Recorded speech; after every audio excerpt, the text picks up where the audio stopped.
I stood in the thrift store watching my mother argue with the cashier over 50 cents, and I wanted to disappear.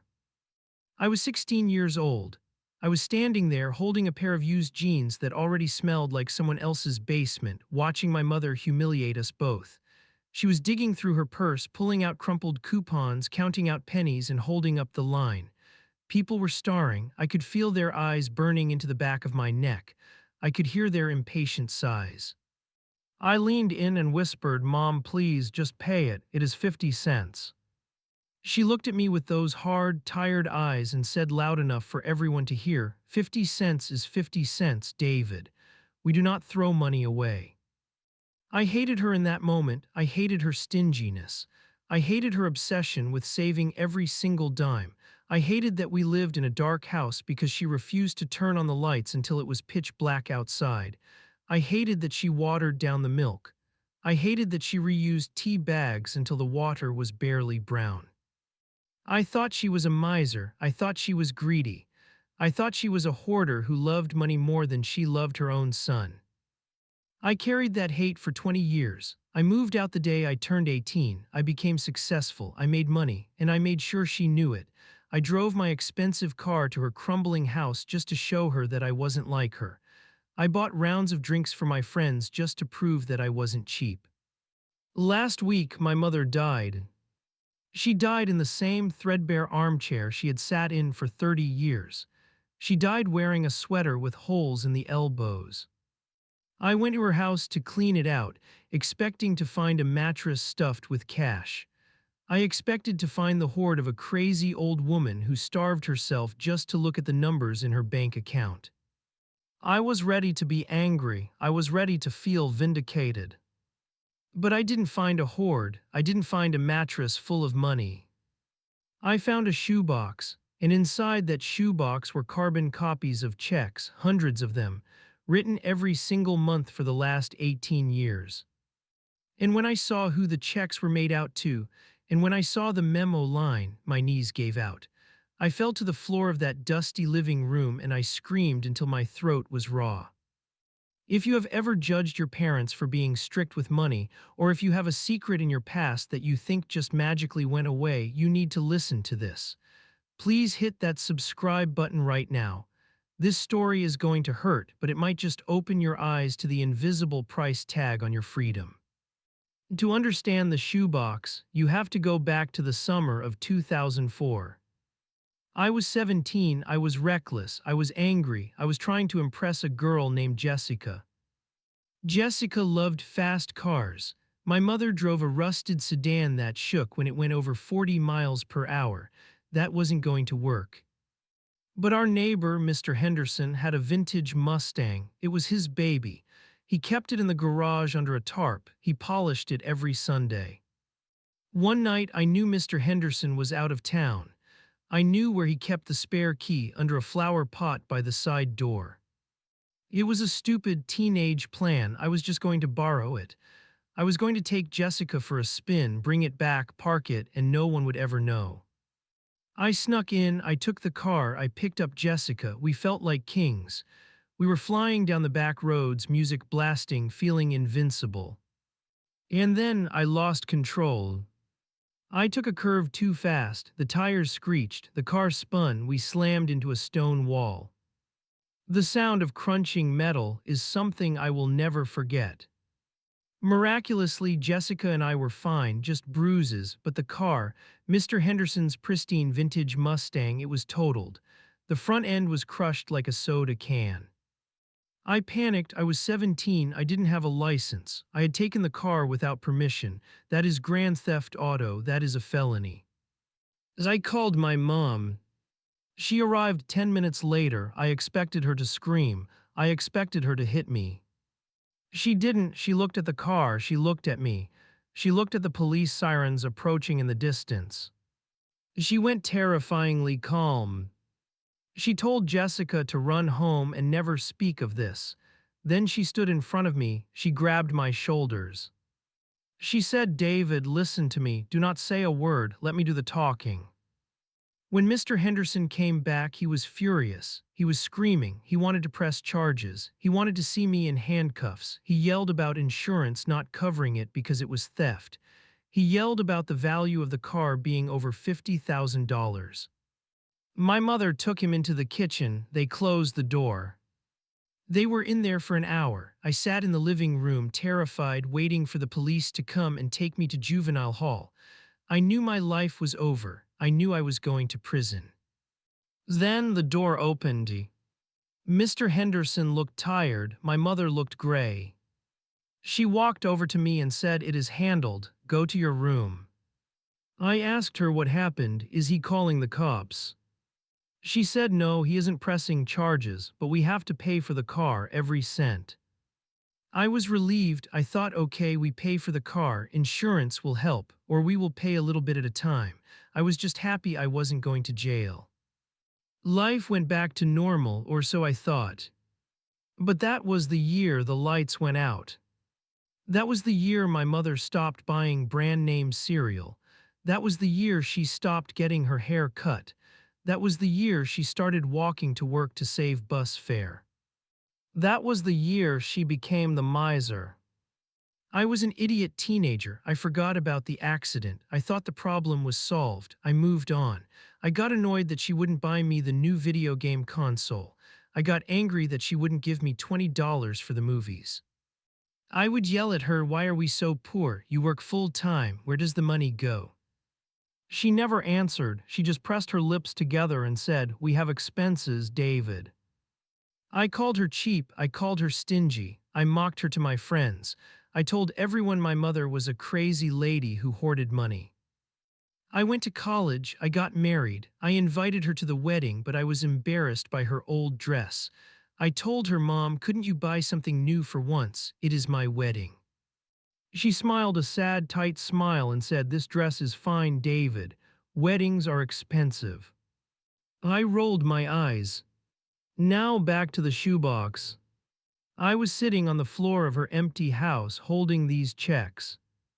Check 1, dated 1 month after the accident. Pay to the order of Robert Henderson. Amount $800. Memo restitution payment 1. Check 2. Pay to the order of Robert Henderson. Amount $800. I flipped through them month after month, year after year. She was paying him $800 a month. I looked at her pay stubs, which were in the same box. She only made $2,000 a month.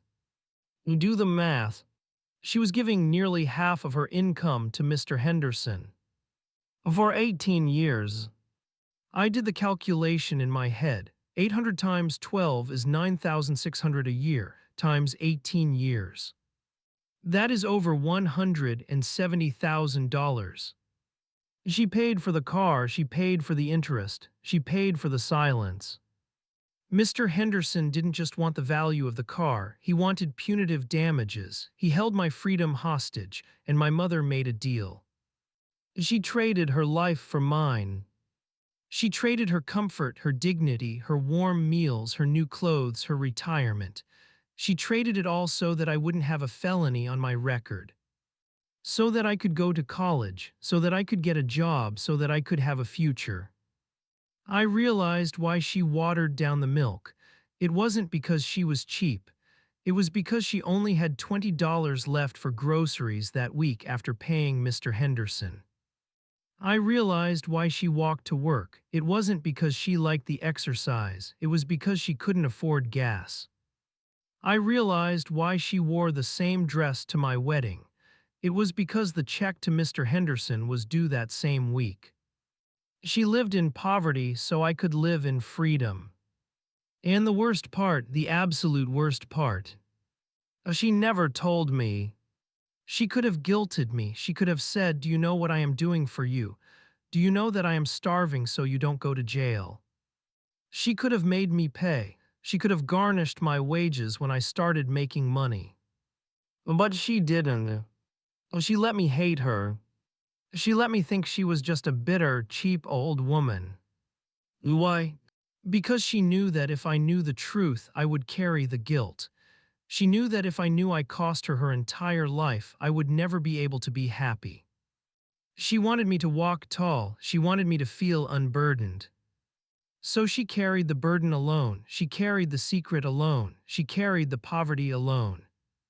I looked at the last check in the box. It was dated 2 months ago. The memo line said final payment paid in full. She finished paying the debt. Oh, and then she died. It was like she was holding on, keeping her heart beating through sheer force of will, just long enough to make sure the slate was wiped clean. Just long enough to make sure Mr. Henderson couldn't come after me. And once the debt was paid, she let go. I drove to Mr. Henderson's house. He is an old man now. I banged on his door. I held the checks in my hand. He opened the door. He saw the checks. He didn't look surprised. He said, "Your mother was a woman of her word. Never missed a payment, not once. Even when she was sick, even when she lost her job that one winter, she showed up on my porch with cash." I asked him, "Did you know? Did you know she was starving herself to pay you?" He looked down. He said, "I just wanted what was owed to me, son. You destroyed my car. It was a deal. She said she would handle it if I kept the police out of it. She handled it." I wanted to punch him, but I realized he wasn't the villain. I was the villain. I was the one who stole the car. I was the one who crashed it. I was the one who forgot about it. My mother took the consequences of my sin and wore them like a heavy coat every single day for 18 years. I went back to her grave. I didn't bring flowers. Flowers seemed stupid. I brought my checkbook. I wrote a check for $170,000. I made it out to Mom. I burned it on her grave. It was a meaningless gesture, I know that. I can't pay her back. You can't pay back a life. I am a wealthy man now. I have a big house. I have nice cars. I have expensive clothes. But I feel poorer than I have ever felt in my life. Because I realized that everything I have, my career, my reputation, my freedom, it was all bought with her suffering.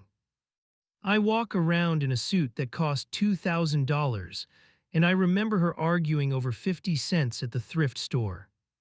And now I know she wasn't fighting for the 50 cents because she was cheap. She was fighting for the 50 cents because she was 10 cents short on the payment that kept me out of handcuffs. To everyone listening to this, if you have a parent who acts in a way you don't understand, if you have a mother who seems tight with money, if you have a father who works too much, don't judge them. You don't know the debts they are paying. You don't know the demons they are holding back at the door. We think our parents are just people with annoying habits. We forget that they are the shield between us and the abyss. My mother was a shield. She took the blows, she took the poverty, she took the shame, and she let me believe she was the villain just so I could be the hero of my own life. I am begging you, call your mom. Don't just say I love you, say thank you.